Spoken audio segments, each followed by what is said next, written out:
반갑습니다. 이상원 TV의 이상원 교수입니다. 목회자와 성도의 고민 제2부 목회자의 내적 갈등, 목회자를 험담하는 성도에 대해서 같이 생각해 보겠습니다. 다음과 같은 질문이 제기되었습니다. 얼마 전 교회 중직을 맡고 있는 한 집사님이 담임 목사인 저에 대해 좋지 않은 소문을 낸다는 이야기를 들었습니다. 말씀이 좋지 않다, 중학생 아들이 신앙적으로 미성숙하다 등의 이야기를 한다는 말에 너무 화나 밤잠을 설쳤습니다. 저에 관한 이야기뿐만 아니라 가족들까지 사람들의 입에 오르내리는 것에 울화가 치밀어 오릅니다. 그 집사님을 볼 때마다 자꾸만 미운 생각이 듭니다. 어떻게 해야 할까요?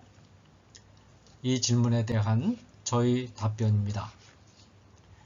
문제의 집사님 언행은 매우 잘못된 것입니다. 목회자의 설교가 좋지 않은 것이나 목회자 자녀의 행실이 바르지 않은 것이 사실일 수도 있고 아닐 수도 있습니다. 그러나 어떤 경우든 이 집사님의 언행은 심각한 문제를 안고 있습니다. 만일 목회자 과실이 사실이 아니라면 이 집사님은 거짓말로 다른 사람, 특히 하나님이 세우신 목회자의 명예를 심각하게 훼손한 것이며 이 언행은 제9계명을 정면으로 범하는 행동입니다. 제9계명은 어떤 상황 속에서도 사실을 사실과 다르게 말하는 것을 금지한 계명이라기보다는 이웃에게 상해를 가하려는 의도를 가지고 사실과 다르게 말하는 것을 금지한 계명이기 때문입니다. 목회자의 과실이 사실이라 하더라도 이 집사님은 문제를 잘못 다루고 있습니다.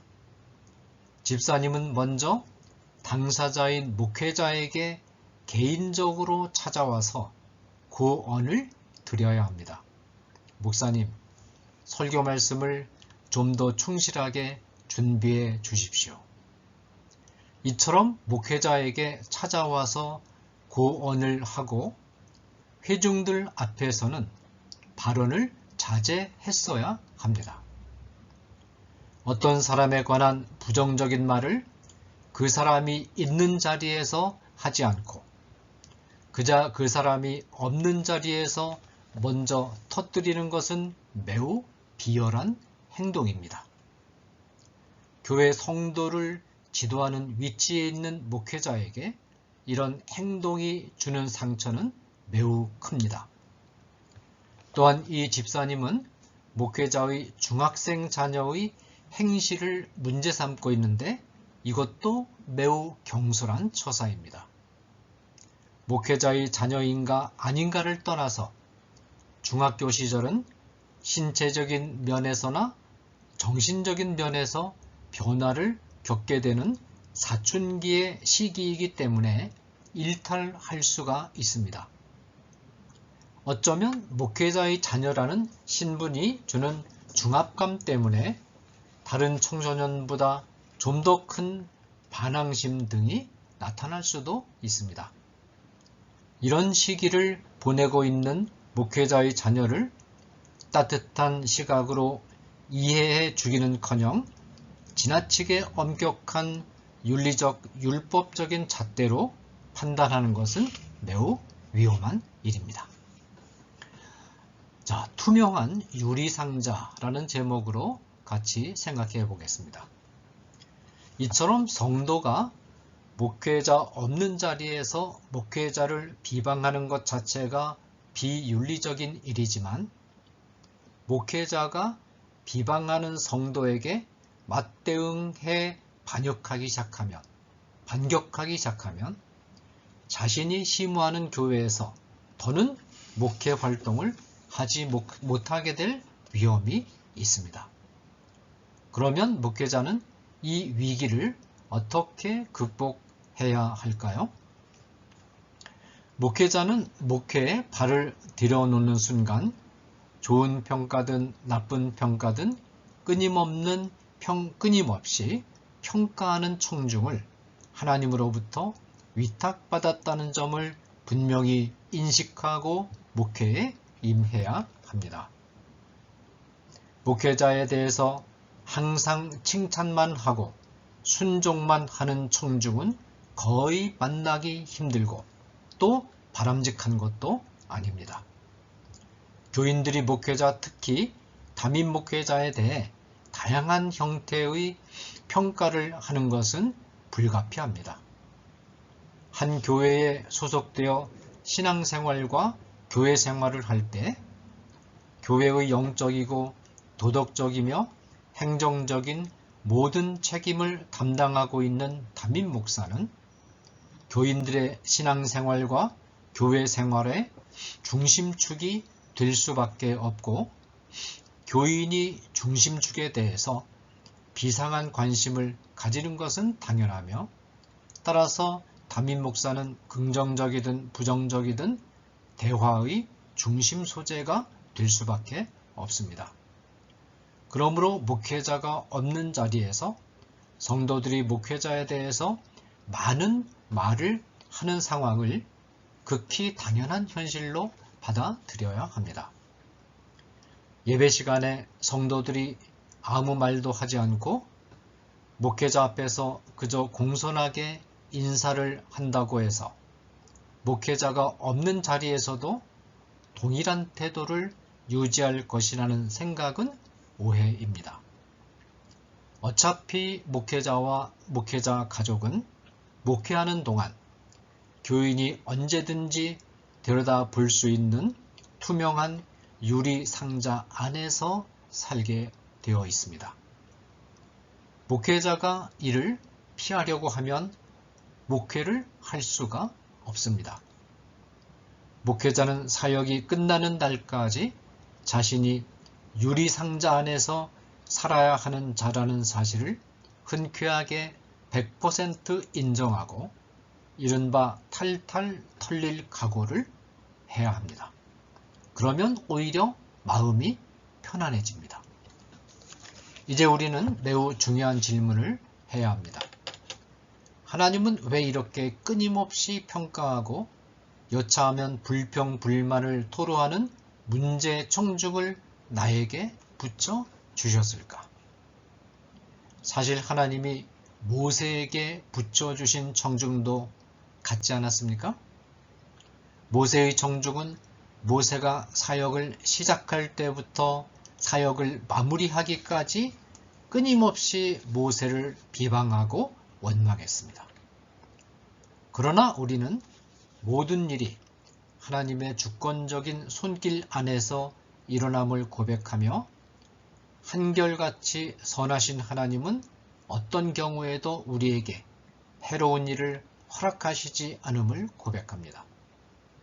그렇다면 하나님이 우리에게 목회자에 대해 끊임없이 비방을 가하는 청중을 붙여주신 일에도 하나님의 선하신 뜻이 있지 않겠습니까?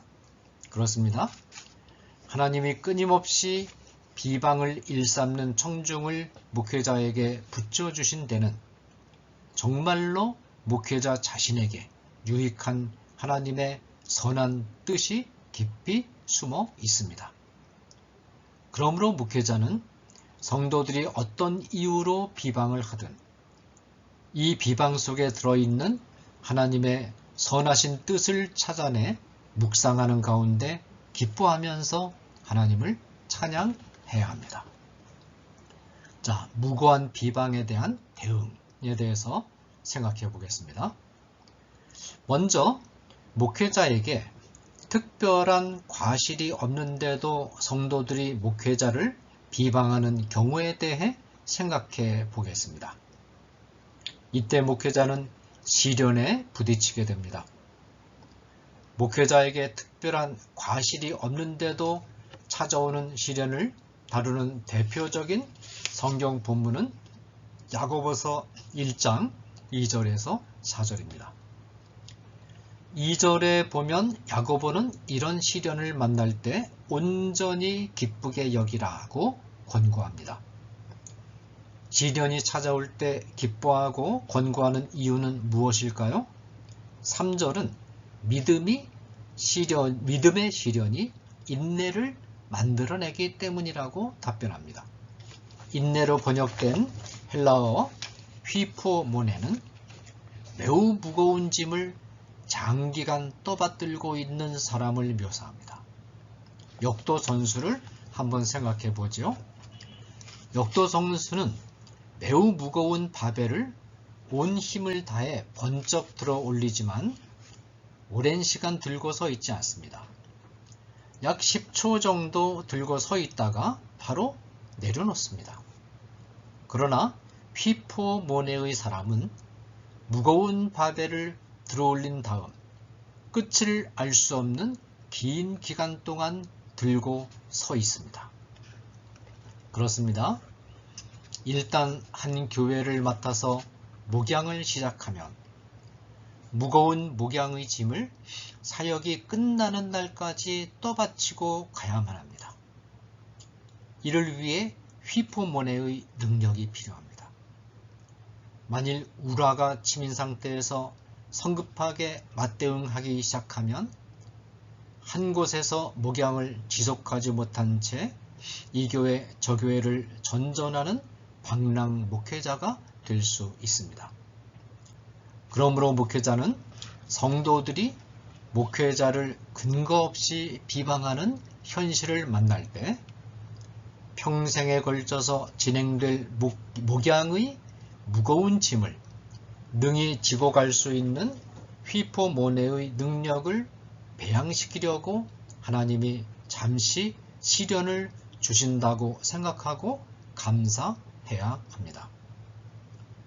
휘포모네의 능력은 목회자가 평생 가르쳐야 하는 기독교인의 삶의 대원리와 직결됩니다. 인내의 성품 곧 오래 참는 것은 기독교에서 말하는 사랑, 아가페의 핵심입니다. 고린도전서 13장 4절 7절은 사랑이 무엇인가를 정의하고 있는데 여기 등장하는 15가지 정의의 목록을 보면 오래 참는 것으로부터 시작해서 모든 것을 참는 것을 거쳐서 모든 것을 견디는 것으로 끝납니다. 다른 항목들도 참아내지 않으면 이룰 수 없는 것들입니다. 안더스 니글에는 그의 책 아가페와 에로스에서 아가페에 관한 포괄적인 연구를 진행한 끝에 아가페의 의미를 두 가지로 요약했습니다. 하나는 호감을 받을 수 없는 존재를 호감을 받을 수 있는 존재로 대우해 주는 것이고, 다른 하나는 자기를 철저하게 희생하고 타인의 유익을 구하는 것입니다. 이 문맥에서 제가 주목하고자 하는 것은 아가페의 첫 번째 의미입니다. 인간의 자연적인 성품은 나에게 호감을 줄 수 있는 대상을 좋아하게 되어 있습니다. 목회자의 경우에 목회자를 존중하고 선하게 평가해주는 성도가 그런 존재이며, 목회자는 자연적인 품성에 따라서 이런 성도를 좋아합니다. 그러나 이것은 사랑이 아닙니다. 목회자 주변에 목회자를 칭찬하고 선대하는 사람들만 있으면 목회자에게는 기독교의 아가페 사랑을 실천할 수 있는 현장이 없게 되고, 결국 목회자는 아가페 사랑의 의미를 알 수 없게 됩니다. 목회자가 아가페 사랑의 의미를 모르고 실천 경험이 없다는 말은 가장 중요한 기독교인의 삶의 원리를 성도들에게 가르칠 자격이 없다는 것을 의미합니다. 그러면 목회자는 목양을 할 수 없습니다.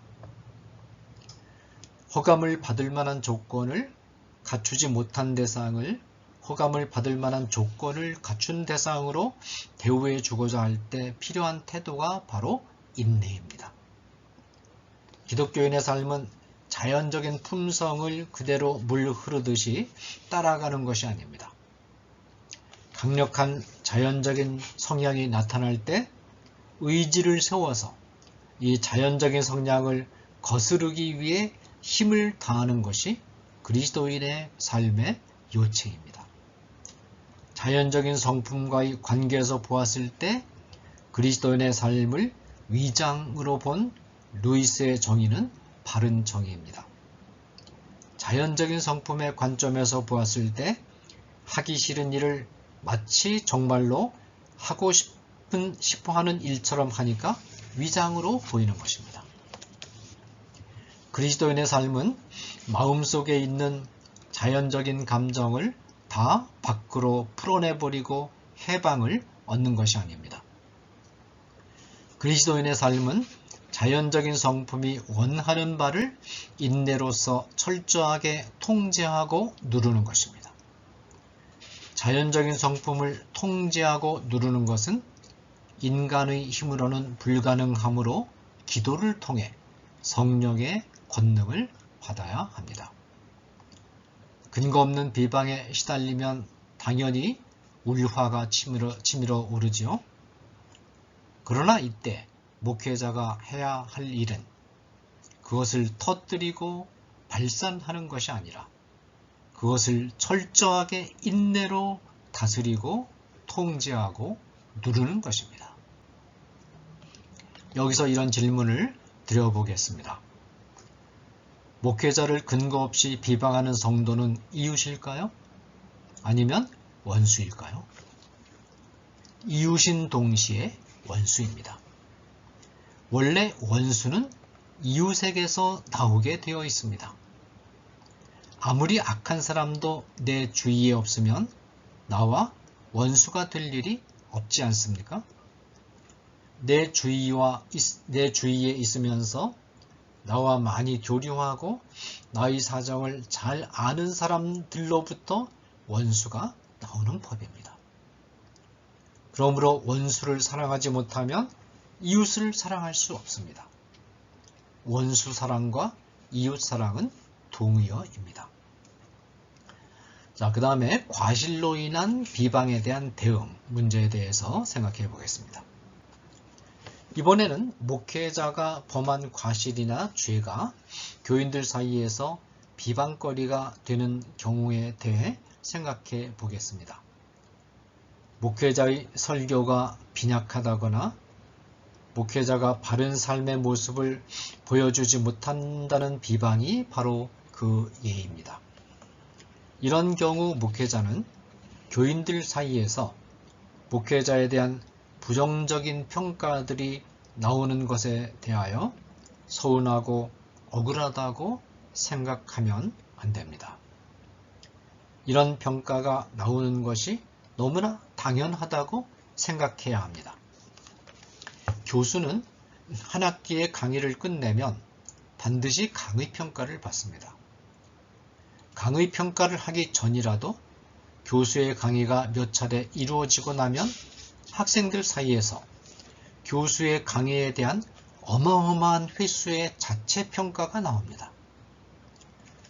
교수 입장에서는 가슴 졸이는 일이지만 교수의 강의에 대해 긍정적이든 부정적이든 평가를 하고 대화의 소재로 삼는 것은 학생들에게 주어진 특권이고 막을 수 없고 막아서도 안 됩니다.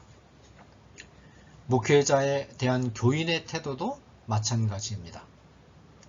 목회자의 설교 내용이 교인들의 신앙생활에 가장 큰 영적, 도덕적 영향을 끼치는데 어떻게 목회자의 설교에 대해 교인들이 평가하지 않을 수 있으며 대화의 소재로 삼지 않을 수 있겠습니까? 또한 목회자의 행실은 바로 교인들이 어떻게 행동해야 하는가를 결정하는 바로미터가 되는데 어떻게 목회자의 행실에 대해 교인들이 평가하지 않을 수 있으며 대화의 소재로 삼지 않을 수 있겠습니까? 소문이 들렸다는 말은 이 사안이 벌써 성도들 사이에서 수차례 이상 대화의 소재로 오고 갔음을 의미합니다. 성도들은 목회자가 예상하는 것보다 목회자에 대해서 훨씬 더 많은 것을 알고 있으며 목회자 자신보다도 더 정확하게 목회자의 실력과 삶의 모습에 대해 파악하고 있다는 이 어떻게 보면 무서운 사실을 목회자는 잊어서는 안 됩니다. 목회자가 성도로부터 설교가 빈약하고 삶이 형편없다는 비방을 들을 경우 우선 지도자로서의 체면이 구겨졌다라는 생각에 사로잡힐 수 있고 비방하는 성도들에 대한 분노의 감정을 느낄 수 있습니다. 목회자는 이런 마음 상태에 말려 들어가서 목회자로서 중심을 잃는 일이 없도록 주의해야 합니다. 자신에게 이런 비방이 들려오는 것조차도 자신을 좀 더 나은 사역자로 다듬기 위한 하나님의 섭리의 손길로 받아들이고 오히려 감사할 수 있어야 합니다. 이때 목회자는 구차스러운 변명을 늘어놓거나 비방하는 성도들을 정치적으로 공격하려는 마음을 가져서는 안 됩니다. 목회자는 이 기회를 자기 발전의 계기로 삼을 수 있어야 합니다. 목회자는 자신의 설교 실력이 부족하다는 것을 우선 마음속으로 흔쾌하게 받아들여야 합니다. 그리고 설교에 최선을 다해 준비하는 모습을 성도들에게 보여주어야 합니다. 이런 진솔한 모습을 지속해서 보여주면 성도들도 마침내 감동하게 될 것이고 결국 목사님의 설교 능력이 부족한 것을 크게 문제 삼지 않고 이해하게 될 것입니다. 목회자로서 바른 삶의 모습을 보여주지 못한 부분이 있다면 진솔하게 인정하는 것이 좋습니다. 목회자라고 해서 항상 자식 교육을 잘 시킬 수 있는 것은 아닙니다. 목회자의 자식도 탈선할 수 있고 공부를 못할 수도 있습니다. 그것도 그냥 있는 그대로 인정하시기 바랍니다. 마음을 열어놓고 교인들과 똑같은 입장에서 자식 교육에 대해서 고민하고 기도도 부탁하면서 원활하게 소통하는 것이 좋습니다. 자, 마지막으로 공적 모임에서의 대응에 대해서 생각해 보겠습니다. 어떤 경우에도 목회자가 반드시 준수해야 할 원칙 가운데 하나는 절대로 비방과 관련된 내용을 교회의 공적 모임에서 거론하지 말라는 것입니다. 특별히 설교 시간에 비방과 관련된 내용을 거론하지 않도록 주의해야 합니다. 간혹 마음속에 우라가 치밀어 오르다 보면 억울함을 해소하려는 목적이나 성도를 교육한다는 목적으로 설교 시간에 비방과 관련된 내용을 직접 거론하고 싶은 강한 충동을 느낄 수 있습니다. 그러나 절대로 그렇게 해서는 안 됩니다. 설교 시간은 하나님이 주시는 복음과 삶의 원리들을 선포하는 시간이므로 성경이 가르치는 복음과 삶의 원리를 공적으로 소개하고 성도들이 성경을 통해 말씀하시는 하나님의 음성을 들을 수 있도록 깊이 주의를 기울여야 합니다. 따라서 목회자 개인의 신변과 관련된 시시한 이야기나 변명으로 설교 시간을 채워서는 안 됩니다. 그것은 하나님의 말씀이 선포되어야 할 강단을 오염시키는 행위입니다. 설교 시간 이외에 기도하는 시간이나 성도들이 모여 대화하는 자리에서도 가능한 한 비방과 관련된 문제는 거론하지 않는 것이 바람직합니다. 끝까지 인내하면서 기도하는 가운데 하나님의 처분에 맡기고 기다리다 보면 어느 순간 하나님의 은혜로 비방과 관련된 시련을 넘어서고 있는 자기 자신을 발견하게 될 것입니다. 그때까지 인내하는 가운데 참고 기다려야 합니다. 이 논점과 관련하여 18세기에 저명한 청교도 신학자이자 목회자였던 조나단 에드워즈의 일화를 소개하고자 합니다. 에드워즈는 조부가 목회하던 교회의 후임 목사로 들어가서 목회 생활을 시작했습니다. 에드워즈가 처음 교회를 맡을 때는 성도들의 숫자가 100여 명 정도 되었는데 28년 목회를 하고 난 다음에는 800명이 넘는 회중으로 부흥시켰습니다. 에드워즈는 순수한 학자적 성향을 지녀 교인들의 잘못을 직설적으로 지적하는 습관이 있었습니다. 반면에 조부는 정치적 성향이 강한 목사였는데 그 밑에서 훈련받은 중직자들도 비슷한 성향을 가지고 있었습니다. 그들은 에드워즈의 화법에 불만을 느끼고 있었는데 잠재되어 있던 갈등이 생활고에 시달리던 에드워즈가 당회에 사례금을 올려달라는 제안을 하면서 표면화되었습니다. 이때부터 중직자들은 에드워즈를 몰아내기 위한 정치적인 공작과 온갖 비방을 시작했고 5년 후에 교회를 사임할 때까지 에드워즈는 그야말로 엄청난 혼란의 소용돌이 속에 있어야만 했습니다. 그런데 놀라운 일은 이 5년 동안 에드워즈가 설교 시간을 포함한 교회 안의 어떤 모임 자리에서도 자신과 관련된 사안에 대해서 단 한마디도 하지 않았다는 사실입니다. 에드워즈는 성도는 하나님의 복음과 하나님의 삶에 하나님께서 제시하는 삶의 원리를 듣기 위해 교회에 나온 것이지 목사의 신변 잡기에 대해서 듣기 위해서 나온 것이 아니라는 분명한 확신을 가지고 있었습니다. 에드워즈가 자신과 관련된 사안에 대해서 언급한 것은 고별 설교에서 말한 다음과 같은 한마디 뿐이었습니다. 여러분이나 나나 모두 재림의 날 주님 앞에 형제로서 서야 할 자들입니다. 목회자는 자신에 대하여 가해지는 정당한 비방이든 부당한 비방이든 맞대응해서는 안 되는 직분으로 부름을 받은 자입니다.